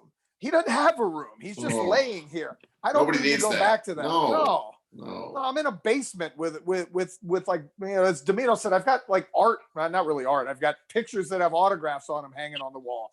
I don't need the old me, but I do. You know what? I think we need one night. Let's go to the Cheetah and reenact and just, you know what? Throw caution to the wind. But here's the difference, and I need a show of hands. Just be honest. You got to be honest. I believe I have the only wife who would let me get away with having 1 or 2 nights of just go do it. I don't, and Hoyt, you think you do, but you don't because you played all your cards. I think I'm the only guy right now that would actually get flat out permission to go do it. Well, I don't think she'd have a problem because she knows I can't do it. I'm physically incapable. And I'm with Nick. I'd be given permission, but I'm too tired. My wife just Do it. wait. My wife just let me go to Miami for a weekend by myself. What do you mean you Not couldn't what get I'm permission? talking about. Not what I'm I go- talking about. What do you got a free pass? What does that mean? No, listen. It's Y'all like I hold say on the air. Everybody's telling everybody what they could win in. I'm the best at foaling. Nobody does anything. John Michaels, look, do you remember the night that you and a couple of the other young guys said, "Watch this. Hey, old man, let's drink." I said, "You do not want to do this. I don't have it a lot, but I got it in me still." That's I what I'm ain't talking. as good as I once was. Right, but you give me 1 night, 2 nights, and Matt, you're right. You're smart enough to know that you couldn't or shouldn't. Nick, you're smart enough to know you'd have to bow out. But if we really had 1 night where you really couldn't get in trouble at home because you really went at it, would anybody else get permission? Yes or no? I Absolutely. honestly think I get permission. I could get permission. Yeah, I would. Yes. Really? I wouldn't want, okay, so what was it? It was Kofar's going away party when we were all at Top Golf together. And again, we're going to be at Top Golf in just another week and a half together. Top Golf When- or Oasis? Well, that's the thing. When it hit like 11 o'clock and Both? all of y'all were like, let's go to the strip club. I was like, I'm going to go to the basement. It's like, I'm going to go have some drinks down there. Y'all do your thing. Because then y'all were in horrible shape the next day. Yeah, I think the last time I saw the Oasis turnoff, I think you were there with me. We may have brought this up the last tell-all we did when we saw the guy eating soup out of a bread bowl. At a strip club. Yeah, not What really was it? something I thought I was going to see. At Let me ask Oasis. you a question. What do they have, strippers at Panera now? The guy was eating something out of a bread bowl. I kid you not. But did we not? I was Go going to ahead, say John. the last time I had one of those kind of nights, 2 years ago, Radio Row, they had the media party at, where is it, the Georgia Aquarium. Aquarium. Yeah, Yep. aquarium. I vaguely remember running into some of you guys, vaguely, because my former co-host and I had quite a few. And then my genius idea, because the old station, they got afraid of an ice storm and they had put us up at the W. I had a roommate with Kamla, and they go, you guys are at the W. So I looked at them, I go, it's 11:30. We got this. Let's go to the Cheetah. And at 4 a.m., I cannot remember the girl's name, old bartender that used to be there in the old 790 days, blonde, really cool. She just kept handing us drinks after drink after drink. And all I know is the lights came on at 4 a.m. And I looked around, and there was, I'll name drop, Reggie Bush was standing over there and a couple other NFL players because they were there for Radio Row. We had to do the show the next morning. And I know I ran into Nick and Chris. Our producer at the other station looks at me and goes, you guys smell like a brewery. He goes, I'm going to the back to get you bagels. He literally told us, stay away from everybody until showtime. That was the worst 4 hours of my life on Radio Row. I had a banging headache, and that was 3 years ago. So, Chris, I don't know that I can go 2 days in a row with you, but I definitely got one left in me. I thought you were going to tell me you jumped in the tank with the belugas. See, my thing is, if I drink that much, I just won't come to work. I'm not even going to sugarcoat it. Right. I'm not going to lie. I'll just tell you, I'm in no shape to be on the air, and suspend me, do whatever you have to do. I'm going back to bed. That's such a bitch move because Los and I, at least Los, you've said it before. If you're going to drink with the, what is it, Owls, soar with the Eagles or whatever the hell it is? When I was 21, we're in Vegas, and my old man told me, man enough to drink, man enough to show up the next day. Yeah, And just that's own what I was it. like. That's just the Why I one don't rule. drink. Just own it, though. At that point, just own it. And Hoyt's keep dad going. would have said the Listen, same when Hoyt, he left. I'm not gonna drink with the Owls and soar with the But we do need to get something together, like this group, because John, the last time I hung out with you was like SEC Media Days at Hoover, and you were on the other station and everything else. Like this whole group, Yeah, that night we got Matt Chernoff to do karaoke at the lesbian karaoke bar in Hoover, Alabama. you got Chuck Sure. to do it that night. That's how bold it was. Girl, I must warn you. No, he did Jessica Simpson, nothing but a t-shirt on. T-shirt on. That's right. Is that the year, Carlos, you did Baby Got Back, or did I do Baby Got Back? You did Baby Got Back, which, okay. So I'm going to tell this story, and then I'm like I said, I'm happy to leave everything to the rest of y'all. So John had just had Achilles surgery. So he's Shocking. in a boot. Yeah. So you're in a boot. Yeah, which time? Okay. So I think this might have been the first one. Maybe This was the second one. Okay, second Be one. careful So- with the Achilles ligament, by the way. So he gets off of the stage as he's walking around with the microphone, and this one bartender just starts walking by, and everyone's watching. John pretends to just kind of graze his fingers against her butt. She turns around to look, and he goes hobbling off, and the entire place goes nuts and starts rapping the song along with him. It was genius. I didn't touch her though. I promise. No, I did you not didn't. know- You just kind of walked by, and she was kind of like, "What was that?" And I then did you got not into the do the song, and Zach everybody went ape. Yeah, I did not do the Zach Mettenberger where I gave her a nice No. little tap on the rear end. No, it was the most sly, funny thing to get the whole crowd on your side for Baby Got Back. Yeah. When I tore my first Achilles, the two bald guys outside of me judged me every single day. I walked in and they go, "You really tore your Achilles playing flag football, you idiot." I think I was called even worse than that. But the two of them every morning gave me the business. No, there comes a point in time when it's over, man. That you had a fine career, it's over. Just try to stay in shape, fit in your clothes, it's over. Know when to hold them, know when to fold them, know when to run. Don't ever give up. Jimmy V said, "Don't ever give up, JM." This is not what he was talking about. Never ever poop in an RV. That's just something I thought I'd add to That's it. the missing part of the speech. Yeah. Somebody wants to know in the YouTube chat, what was it like working with the Two Live Stews? Oh, y'all. Oh, okay. I mean, imagine working with your brother. One of the funniest things that I have, it probably should be posted, was an argument. I'm not one of those guys that records people when they're not listening or is off the record, but they had an argument. I have a little brother, and I know how your brother. I recorded one of their arguments in the middle of an argument, and it was funny. They were pure energy. I will say, you know, they didn't have a lot of coaching and a lot of direction. Everybody just said, just let them go. Just go. And so, you know, the things that they got because they went. The things that they didn't get corrected, they didn't get corrected because people just told them, just go, and they just went. So it was a lot of fun. They brought in a lot of people, and they are part of Atlanta history. It's unfortunate that they you know, left 790. They didn't get a chance to do it again on radio. But for the time that they had it, and they had it well for the city. A lot of people didn't like them. A lot of people didn't respect them, but they had a lot of fun. And it was fun to turn on the radio for a few hours, and I don't have any problem with it. That argument was great, though. When family argues, you can't, there's nothing you can do. You can't try to break it up because they'll turn on you, and you just have to let it go. You have to let them finish because there's nothing else you can do. It was a misunderstanding. We were having Throwback Thursday. It was the first time we had Throwback Thursday. Throwback And Thursday. play some old school music. We'll have old school guests. And Ryan Stewart took it a little bit too far. We were thinking about playing some 90s rap music, have some Will Smith, some Eric B. and Rakim. And Ryan told the board op to play some Cab Calloway. And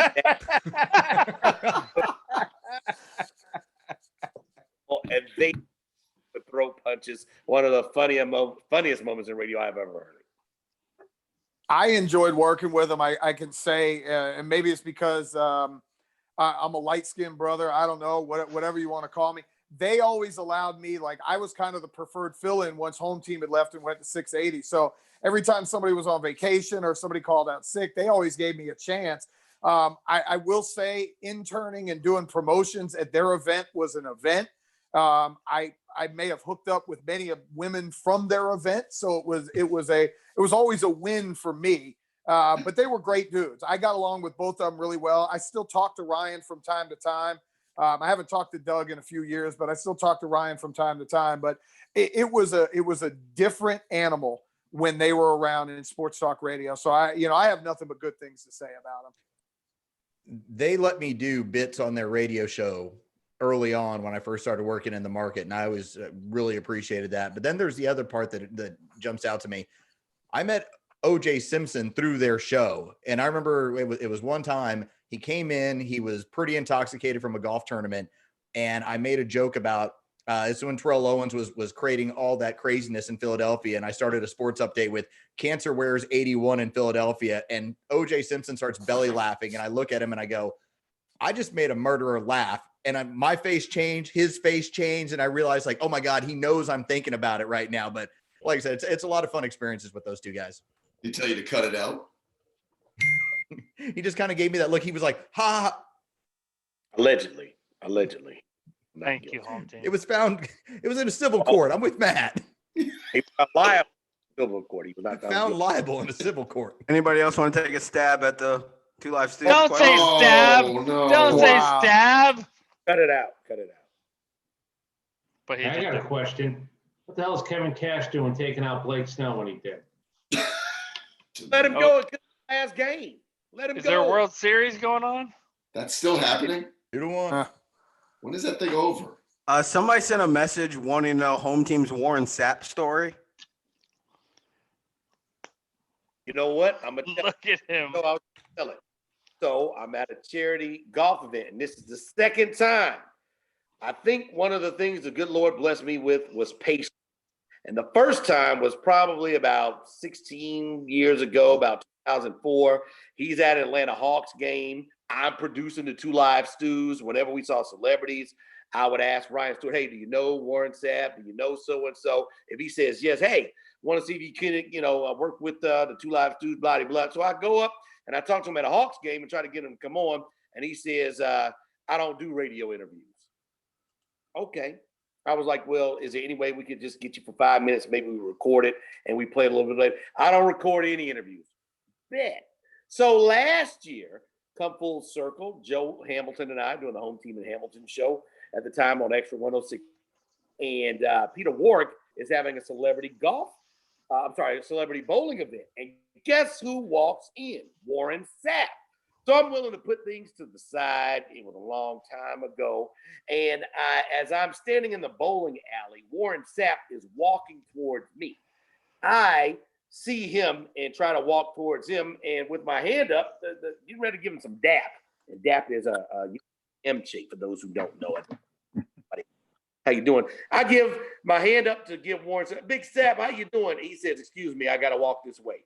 And left me just like this, with my dap hanging in the air. And I called Joe Hamilton and I said, I learned this from Chris Demino. I'm not talking to him ever again. I'm not saying he's banned from our show, but I'm not talking to Big Sapp ever again. I'll tweet it out tomorrow and maybe we'll give something away for anybody who can remember what this means. Because that's how, when I tried to dap up Big Warren, the second time he tried to play me. And I'm not going to have a third time happen again from that guy with all the stuff he's been having on. That's a former teammate of Joe Hamilton. Some people like him. Some people don't. I know you're throwing up to you, Big John Michael. He ain't coming on my show. And if he does, I'm not asking him or talking to him at all. I just want to correct one thing, Home Team. I'm not sure a lot of people do like Warren Sapp. Correct me. I can accept coaching. I don't think a lot of people care for him. He won't be getting a Christmas card from me. Can I ask a question? Who started on weekends? Like, how many in this group started on weekends? Oh. Is Lowe's? Yeah, I started on weekends. Well, put your hand up, Dip. Oh, Well, I'm just saying, like, isn't that the coolest part? I remember specifically jumping in. Los and Cellini were just doing the College Football Saturday show or Sports Saturday or whatever it is, and I just jumped on with you guys. Isn't that the coolest part? Just starting on weekends and doing whatever. It's a little looser. It is. You know what the best part about weekends is? I did something at Fox Sports South at night. No suits in the building. Just no suits. Yeah. It's the greatest feeling in the world to know that you're really not going to see anybody who resembles a boss. So It's like to go a little overnight on FM in the 70s and 80s. Overnight FM radio was the best gig because there wasn't a suit in the building. that's the best part, to go through Stephen Vickey's office on the weekends. Yeah, and then when we used to work at CSS, the suits were never there. They'd be hiding in their offices. So it was like every day was the weekend. So this one might go well. How many of you had to do Ed Voiles Honda's extra innings for just for the hell of it? Demino. Wow. That's a late evening when no one can hear you either. That was my first show. That was, I used to do that. Yeah, that was your first show, Matt. It was a good time. Right. Boy, we had a board op, a guy named Bob Bells. He's got to be gone. The sweetest individual ever. Well, there's Like no God. way that guy's still Well, yeah, alive. he was in his Like- 80s then. Like God, he's not on the earth.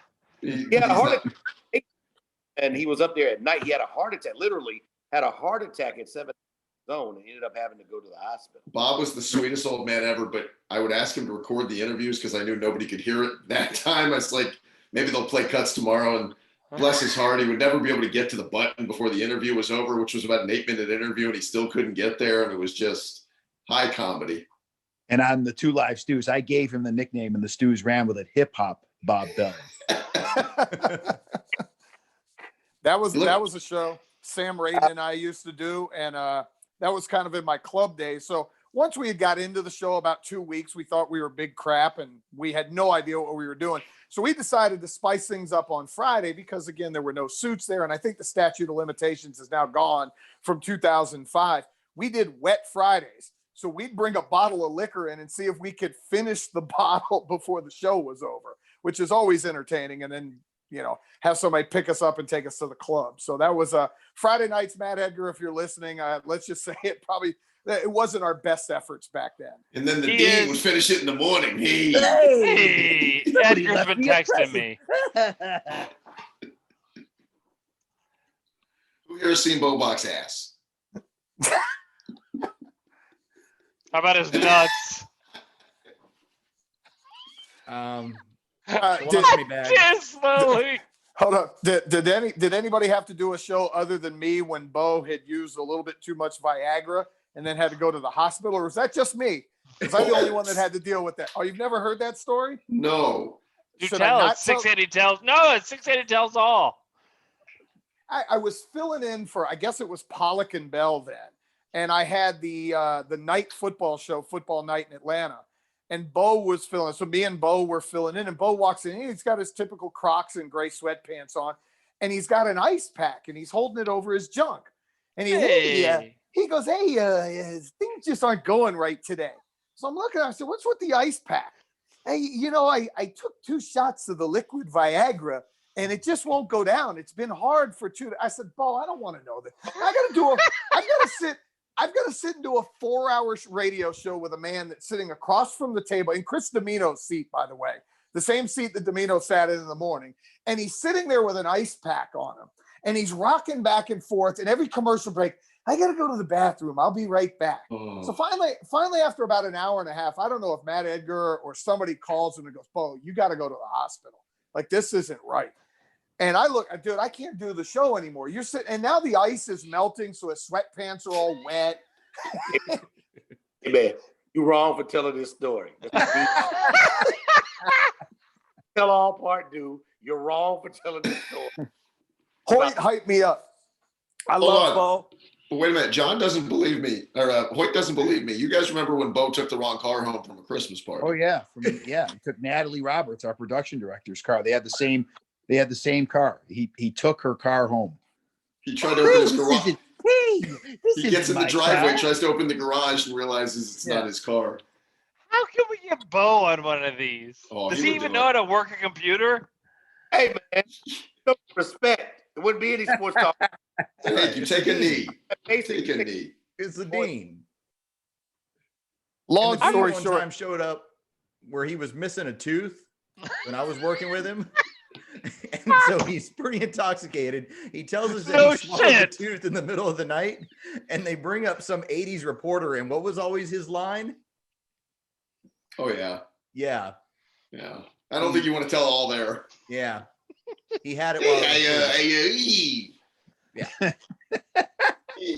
Yeah. So there was a group of him, Larry, Bob Neal, and was it Skip? Who's Larry? Munson? Oh. Hi, have we met? I'm Earth. I don't think Bo and Larry Munson were hanging out. Was that not the group? I thought there was like a group of 4 or 5 that just hung out all the time, like back in the early days. Me and Harmon Wages. I'll tell you that story if you give me $10. Y'all realize, though, there are so many untold stories that, and some of them have to stay that way. I get that, but the chat is like, tell me more of the story. Tell me more of the story. There's so much y'all have told me off the record. Leave them wanting more. Yes. Well, Eric wants to know how John Michaels reacted when Hoyt won the ATL radio personality bracket. I was actually excited for that because as a person who had been let go, the last thing I did that kind of to have fun because I knew there were some people over there that would actually get, not that their feelings would be hurt, but they figured, hey, we're just going to march to the finals and we're going to win. The APD over there, Sean Thompson, goes, dude, your bracket is awesome. You have given our entire station like talking points. I said, yeah. What else did they have to talk about? Yeah, not much, because that was COVID and everything, and it would have been the basketball tournament and whatnot. I just didn't want. I'll be honest, I just didn't want Wendy to win it. I love Wendy. Wendy's as sweet as can be, but I knew that. Wow! Oh my God! I knew that was going to be in one Hoyt that she was going to brag about for a long time. So I love the fact that Hoyt beat all of the big dogs over there. I went through their entire afternoon. Hang on. You can see why. I'm all right. Their entire afternoon lineup. I believe the Bell, the Dukes, and the Squidbilly. Yeah, I think you beat all of them in succession. After I threw up myself just then, what the hell? I think Wendy eliminated me, so I had some vengeance there. I was glad Hoyt won the whole thing. Ryan wants to know how crazy Scott Farrell was in Atlanta. Well, Demino, you're pretty tight with him. I mean, he kind of gave you your start, did he not? Yeah, I was a caller into a show. We're still interviewing, so they're looking at me taking a phone call. I'll be done in a minute. Okay. At some point, we'll tell the story about how, we were linked after that too, and it almost ended up being a whole different sort of turn. But Scott had fun. Scott was not, there are certain guys, and we all know who they are. Some guys live their gimmick, and other guys are sort of phony. It's sort of, Nick, we joke about Dean Martin. What did he really have in the glass? Scott wasn't one of those guys who had, Scott didn't have juice in the glass. But so Scott, I tell you, he looks great now. He's clean and sober. Sure he does. works out all the time. He looks about 20 years younger now. Nick, were you with us when he was doing TV when he filled in with us? Yeah. So he was not in the cleanest place. No, he was not in a good spot.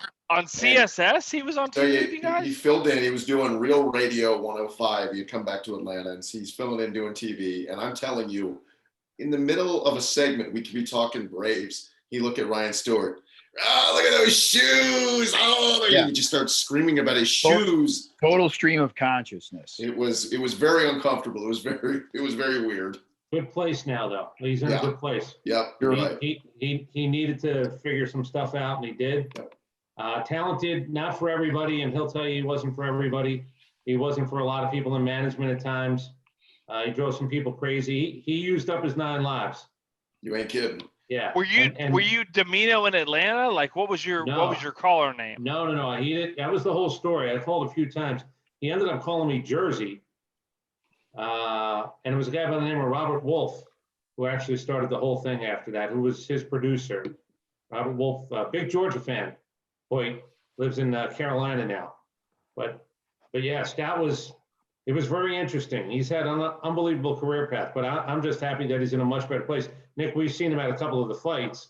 Yep. And you're right. He looks like, if you would have said what would happen, I would have been on, a good amount of years ago, I would have said, well, he's not long for this. And not the work. He was going down a road where he wasn't long for this big picture, but got it together now. Can I ask y'all, and don't say 680 stuff, what is your favorite, Matt specifically? I know you listen to a lot of different radio.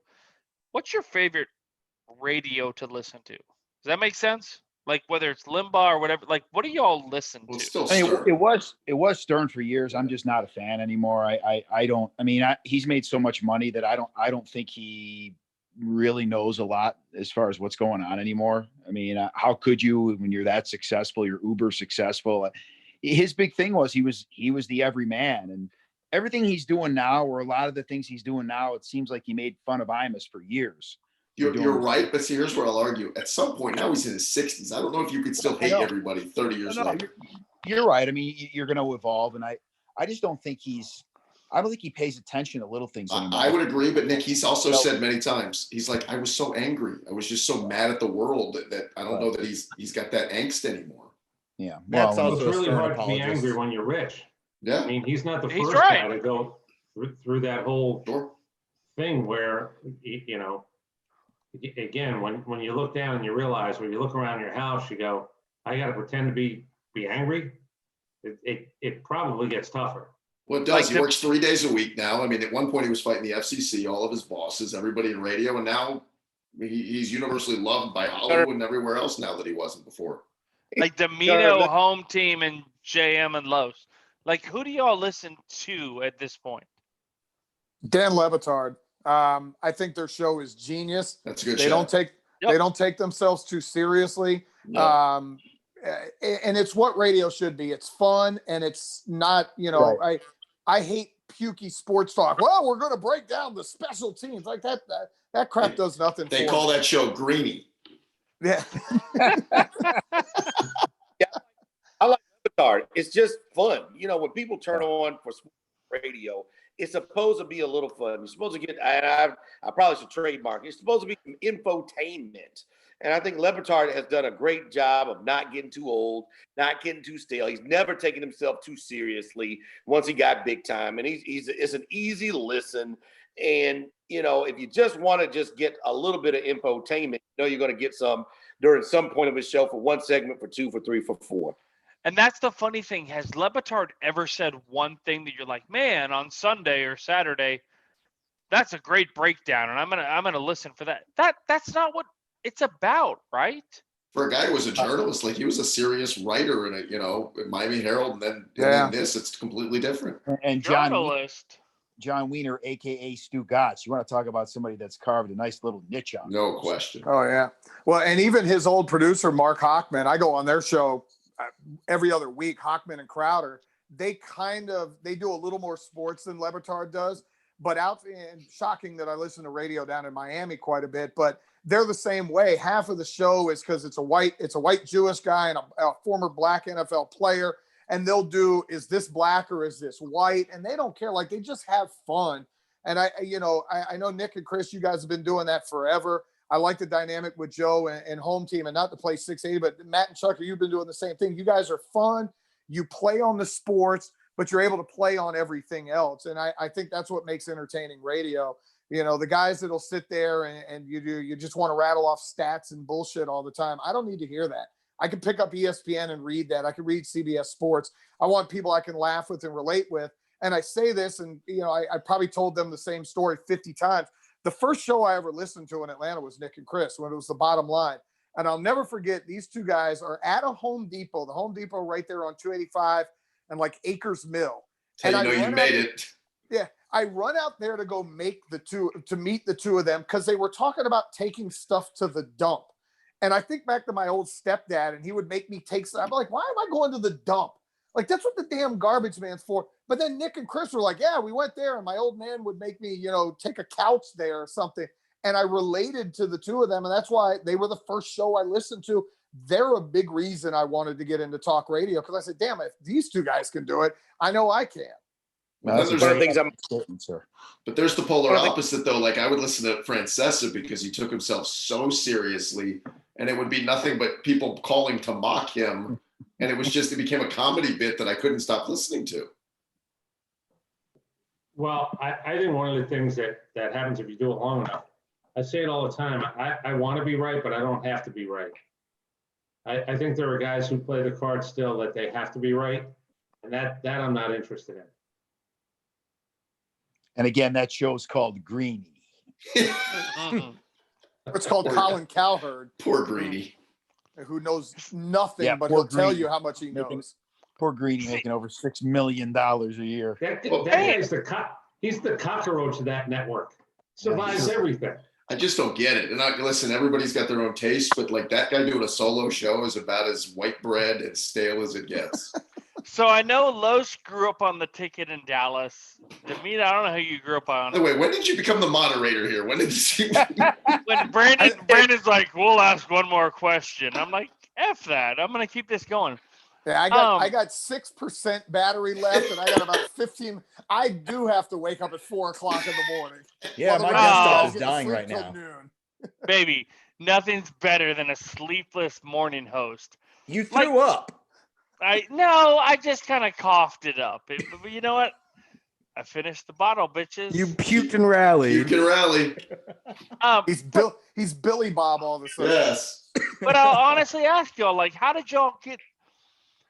Matt asked me, how did y'all get into this? Like, I grew up on this shit. Like in San Francisco, it was morning sports talk, Rush Limbaugh, afternoon sports talk. Demino, I know how you jumped in because Scott Farrell and everything. I was like, this is a part of my blood. I love this stuff. How did y'all get into it? That's what I want to know. I used to sit, and I've gotten to meet Joe Zagacki. One of the great things I've ever did. Nobody knows who Joe Zagacki is unless you're a University of Miami guy. He's been the play-by-play voice since Sonny Hurst died in like 1988. Joe Zagacki took over. I used to sit because, back then, for the millennials that don't know, you didn't have cable where your team was on every week. I got to see Miami play in 4 big games a year because they were that good. But the other 7 games, they had to listen on the radio. So for me, I would go up on the roof of my house because that's the only place I could get signal was on the transistor radio. And I'd sit up there in 95 degrees on shingles and I'd listen to the games. And I always I used to love the art of being able to, I'd sit there with my eyes closed and envision, Steve Walsh dropping that back to pass. And back then, the Marlins didn't exist. So on 610 WIOD, we got the Yankees games every night. So I can't tell you, probably 5 out of every 6 nights, I went to sleep listening to the play-by-play of the Yankees games at Yankee Stadium or wherever they were playing. When I went to college, I originally went to school to be a broadcaster. And then I realized I like physical education better because I was a dummy and it was very easy to do that. When I moved to Atlanta, I worked in logistics. And when I heard Nick and Chris, and it's a true story, I heard Nick and Chris, and then the afternoons was Mayhem and the PM. It was Steak, Bo, and Mike Bell. And I knew Bell and Steak aggravated me because they hated Miami. Nobody liked Miami, and it really made me mad. But I said, I got to get involved in this. And a buddy of mine got an internship because back then, $7.90, if you were going to come work for free, you were hired. Like, it was, come on in. And his goal was to get me on board. So he had me hang around all these events, and I'm just like the weird guy that nobody knew hanging around the events. And the Stews had a big party at the Buckhead Theater. And whoever the interns were didn't set up the party right. Weren't enough banners hung. And Cody Hicks looks at me and goes, I see you around all the time. He goes, you want a job? And I go, yeah, I do. He goes, you start tomorrow. I'm firing all these interns. And when I say start tomorrow, I get to work for free. True story. My first event was at Dantana's with Chernoff. We were hosting the Ultimate Sports Reporter, where my job as the intern was to walk around to the people in the bar and try to get them to sign up.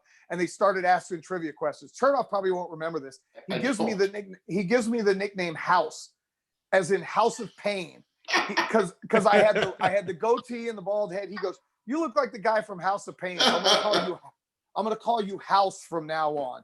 And Gary Blitzer, the great Gary Blitzer, goes, I like how you work. And that's how I got into radio. That was my first job as an intern, was doing these stupid Ultimate Sports Reporter contests and being called House by Matt Chernoff. That's awesome. So there you go. How do you not remember that?